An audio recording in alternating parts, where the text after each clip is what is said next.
Phone tapping కేసులో రేపు విచారణకు రాలేనని సిట్కు వివరణ ఇచ్చారు మాజీ సీఎం కేసీఆర్. మున్సిపల్ నామినేషన్లకు చివరి రోజు కావడంతో విచారణ వాయిదాకు రిక్వెస్ట్ చేశారు. తన అడ్రస్ ఎర్రవెల్లి ఫామ్ హౌస్ కు మారిందని, అక్కడికే వచ్చి మీకు వీలున్న టైంలో విచారించొచ్చని రిప్లై ఇచ్చారు. ఈ కేసులో సిట్ విచారణకు పూర్తిగా సహకరిస్తానని చెప్పారు కేసీఆర్. అధికారికంగా కేసీఆర్ ఇంటి అడ్రస్ నందినగర్లోనే ఉంది. సిట్ అధికారులు అక్కడే నోటీసులు ఇచ్చారు.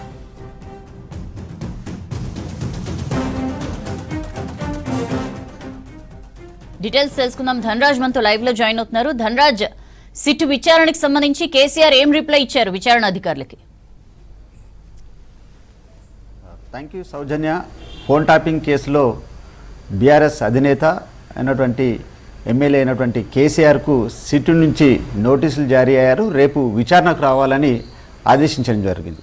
దానికి కేసీఆర్ ఏసీపీ వెంకటగిరికి కూడా రిప్లై ఇచ్చారు. ఎందుకంటే మున్సిపల్కి సంబంధించినటువంటి ఎలక్షన్ ఉన్నటువంటి కారణాల చేత తాను ఎన్నికలకు సంబంధించినటువంటి వ్యవహారాల్లో బిజీగా ఉన్నాను కాబట్టి మరో తేదీని సూచించాలని కూడా అభ్యర్థించడం జరిగింది. మరొక విషయం ఏంటంటే తాను 60 ఏళ్లకు పైబడిగా ఉన్నటువంటి క్రమంలో కూడా తనను ఇంటి వద్దనే విచారణ చేయాలని కూడా అందులో సూచించడం జరిగింది. ముఖ్యంగా చూసినట్టయితే తన నివాసము బంజారాహిల్స్లోని నందినగర్ ఉన్నప్పటికీ కూడా పోలీసులు సిట్ నోటీసులు ఇచ్చారు కాబట్టి ఇక నుంచి కూడా తనకు సంబంధించినటువంటి అంటే సిద్దిపేటలోని మార్కుక్ మండలంలోని ఎర్రవల్లి ఫామ్ హౌస్గానే తన నివాసం ఉంటుంది కాబట్టి తాను అక్కడే పూర్తిగా నివాసం సంబంధించినటువంటి అనువుగా ఉన్నటువంటి ప్రాంతం కాబట్టి ఇక నుంచి ఏదైనా రిప్లైకి సంబంధించినటువంటి సిట్ జారీ చేసే నోటీసులు కూడా తనకు అక్కడే జారీ చేయాలని కూడా అందులో అభ్యర్థించారు. మరోవైపున కూడా తనను